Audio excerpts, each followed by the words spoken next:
আমি সজীব ওয়াজেদ জয় বলছি। বাংলাদেশে এখন একটি বিশৃঙ্খল পরিস্থিতি চলছে।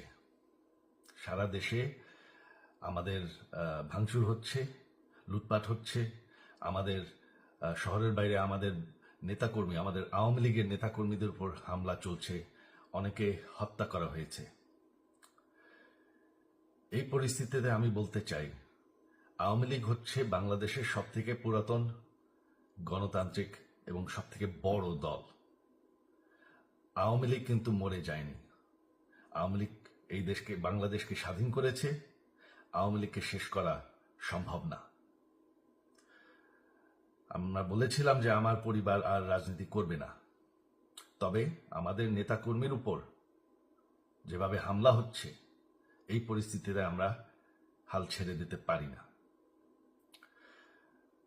বাংলাদেশে যদি গণতন্ত্র, নতুন বাংলাদেশ গড়ে তুলতে হয়, আওয়ামী লীগ ছাড়া সম্ভব না। আওয়ামী লীগ হচ্ছে সব থেকে বড় দল। আওয়ামী লীগ কোথাও যাবে না, আওয়ামী লীগ শেষ হয়ে যাবে না। আওয়ামী লীগকে শেষ করা সম্ভব না। আওয়ামী লীগের নেতাকর্মীদের আমি সবাইকে আহ্বান জানাচ্ছি যে আপনারা সাহস নিয়ে দাঁড়ান। আপনারা একা না, আমরা আছি। বঙ্গবন্ধুর পরিবার কোথাও যায়নি, আমরা আপনাদের সাথে আছি।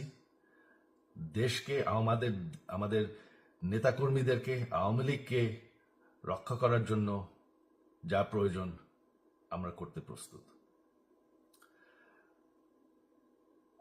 এই যে আমাদের বর্তমান যারাই আছে ক্ষমতায়, তাদেরকে আমি বলবো যে আমরাও একটি গণতান্ত্রিক, শৃঙ্খল, নিরাপদ বাংলাদেশ চাই, জঙ্গিবাদ মুক্ত।